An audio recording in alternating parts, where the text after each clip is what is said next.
మీరు ఇక్కడ issue నీటిదుంటే issue జాతీయ స్థాయిలో ఉన్న యువత ఇవాళ రోడ్డు మీదకి ఉంటే మీరు దాన్ని కూడా మళ్ళా కేటీఆర్ అని అంటున్నారు. కేటీఆర్ బినామీ అయితే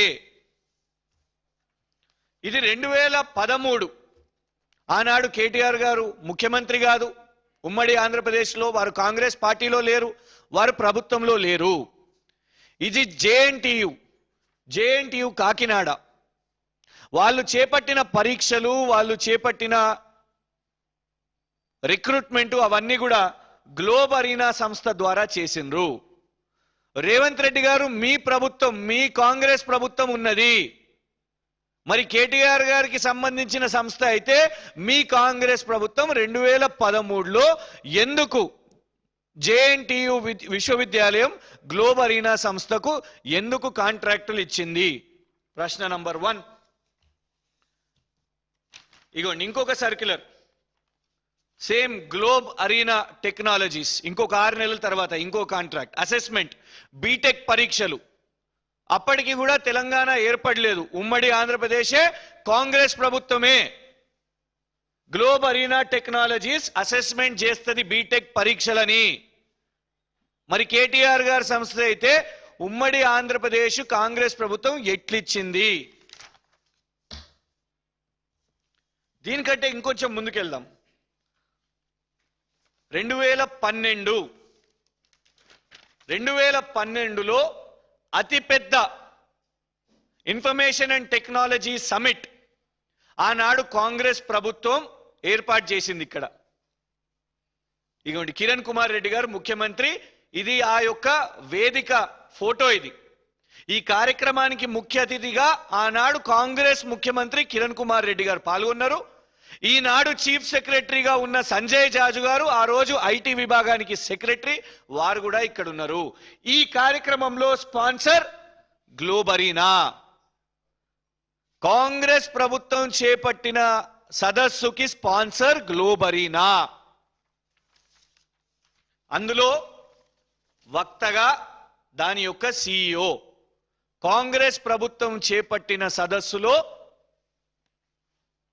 విఎస్ఎన్ రాజు గ్లోబ్ అరీనా సిఇఓ ఉన్నారు. అప్పటికి కేటీఆర్ గారు ప్రభుత్వంలో లేరు. ఇవ్వండి మిగతా అధికారులతోని అదే సదస్సులో సుమారు 13 నిమిషాలు మాట్లాడారు. కేటీఆర్ గారి మీద మీరు ఆరోపణ చేసే ముందు ఈ ఫోటో చూడండి. కాంగ్రెస్ జాతీయ ప్రధాన కార్యదర్శి, మాజీ ముఖ్యమంత్రి నారాయణ స్వామి గారితో globe Arena CEO.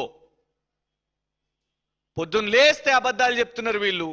Revanth Reddy గారు, బండి సంజయ్ గారు ఇన్ని ఫోటోలు చూపెట్టిన అంటే ఎప్పటి నుంచి?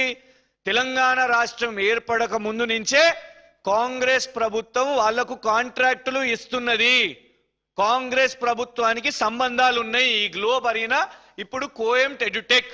ఇది సరిపోక ఇగోండి అవార్డు ఇచ్చారు. అవార్డు ఇచ్చింది కేటీఆర్ గారు కాదు, అనురాగ్ ఠాకూర్ గారు, BJP Bharatiya Janata party MP, మాజీ కేంద్ర మంత్రి, ప్రీవియస్ క్యాబినెట్ లో అవార్డు ఇచ్చారు గ్లోబ్ అరీనా సంస్థ సిఇఓకు. మరి వీళ్ళందరినీ కూడా ప్రశ్నించండి.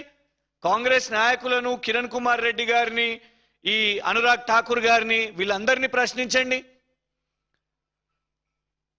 ఇవాళ కూడా రేవంత్ రెడ్డి గారి ప్రభుత్వంలో కూడా Kaloji Narayanarao university of health sciences వెబ్సైట్ని నడిపిస్తున్నది ఈ యొక్క గ్లోబ్ అరీనా, పేరు మార్చుకొని కోఎంట్ ఎడ్యుటెక్. కర్ణాటకలో 2 విశ్వవిద్యాలయాలు కాంగ్రెస్ ప్రభుత్వం ఇదే సంస్థకు ఇచ్చింది. ఈ సంస్థ దేశవ్యాప్తంగా ఎన్నో కూడా వాళ్ళు చేస్తున్నారు. దీన్ని పట్టుకొని అంత గొప్ప ఉద్యమం జరుగుతుంటే, యూత్ ఉద్యమం, India's biggest youth movement, Gen Z movement జరుగుతుంటే దాన్ని డైవర్ట్ చేయడానికి భారతీయ జనతా పార్టీ నాయకులు, కేంద్ర మంత్రి బండి సంజయ్ మరియు వాళ్లకు హెల్ప్ చేయడానికి, ఎందుకంటే నువ్వు బీజేపీని అడగలేవు, కేంద్రంలో ఉన్న బీజేపీని ప్రశ్నించడానికి రేవంత్ రెడ్డి గారికి భయం. అందుకే డైవర్ట్ చేయడానికి ఇద్దరు ఎంచుకున్న మార్గం కేటీఆర్ని టార్గెట్ చేయాలి.